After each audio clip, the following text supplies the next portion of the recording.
What if the power grid goes down during a major heat wave?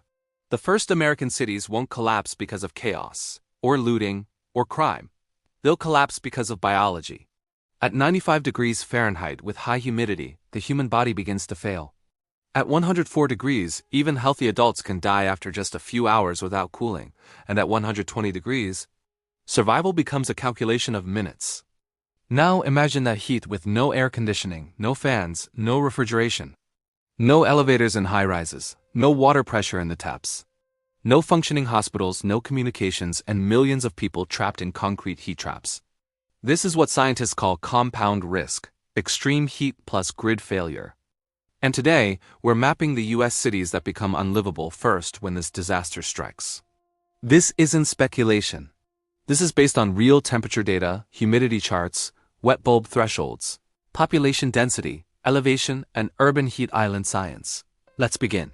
First, you need to understand how heat actually kills. The key metric that decides life or death isn't just the temperature you see on the news. It's something called wet bulb temperature. This measures the combined effect of heat and humidity, which is the real limit of human survival. When the wet bulb temperature hits 95 degrees Fahrenheit, your body can no longer cool itself by sweating. Your internal temperature starts to rise uncontrollably. Survival time is just 3 to 6 hours, even for a healthy person at rest in the shade. This is the true danger, not just the number on the thermometer.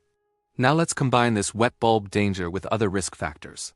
Aging electrical infrastructure prone to blackouts, high-rise buildings that trap residents, dense populations, urban heat islands that make cities hotter than surrounding areas, low wind, and the loss of water pressure when pumps fail. When you mix all these ingredients, you get the list you're about to see. These are the US cities that become unlivable first, ranked by our heat collapse index. Coming in at number 15 is Orlando, Florida. Its weakness? Extreme humidity combined with high population density and an aging grid.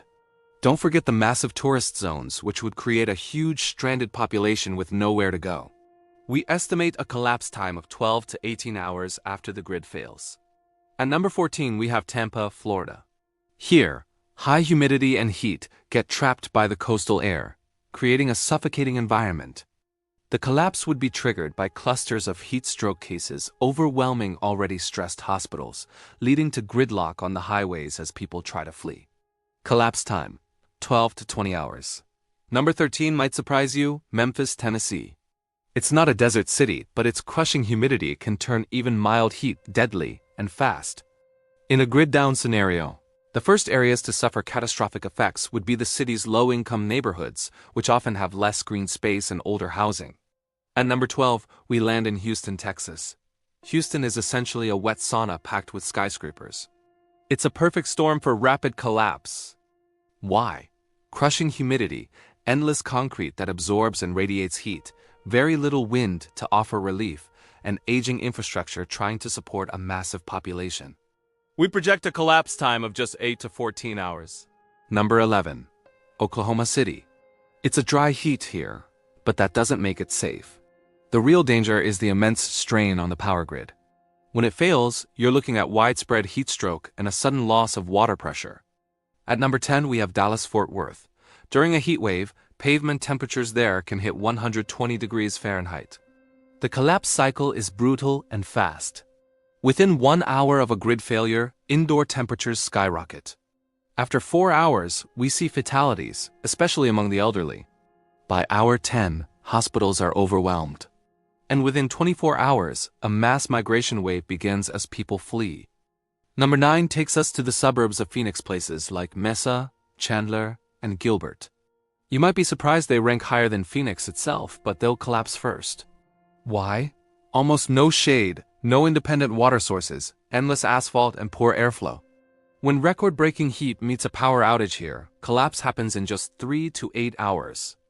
Next is number 8, San Antonio, Texas. Even a massive military presence can't fight biology. The triple threat of intense heat, high humidity, and water stress, combined with aging infrastructure, makes it incredibly vulnerable. At number 7, we have Las Vegas, Nevada.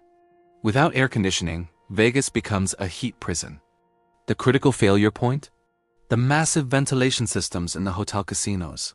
They would fail almost instantly. trapping tens of thousands of people indoors in rapidly heating buildings. Estimated collapse time, a terrifying 3 to 6 hours. Number 6 is Palm Springs and the Coachella Valley in California. When temperatures can soar to 125 degrees Fahrenheit, outdoor survival becomes physically impossible. There's simply nowhere to go. Then there's number 5, Miami, Florida. Miami turns into a wet bulb casualty zone. The extreme humidity makes sweating useless for cooling your body down. At night, the concrete skyscrapers that define its skyline radiate the heat they've absorbed all day, offering no relief. The city becomes uninhabitable in 4 to 7 hours. Many find this one surprising, but at number 4 is Austin, Texas. Austin's explosive growth has completely outpaced its infrastructure. The combination of rapid population expansion, an overloaded grid, and a severe urban heat island effect creates a perfect storm. Collapse time, 5 to 8 hours. Number 3 is Tucson, Arizona. Tucson regularly sees temperatures between 110 and 115 degrees. Without a sea, the interiors of cars become ovens at 120 degrees. Homes hit 115, and any metal structure can reach 130 degrees. The city would become lethal in 3 to 5 hours. This brings us to number 2, Phoenix, Arizona. Even with power, Phoenix is already teetering on the edge of uninhabitability. It has the highest heat risk in the entire United States. Massive urban sprawl, virtually zero natural shade, a looming water crisis, and endless concrete that retains heat long after sunset. Without a sea, Phoenix becomes deadly before the sun even goes down. Survival time inside a closed home is 1 to 3 hours. In direct sun at peak heat, 10 to 20 minutes.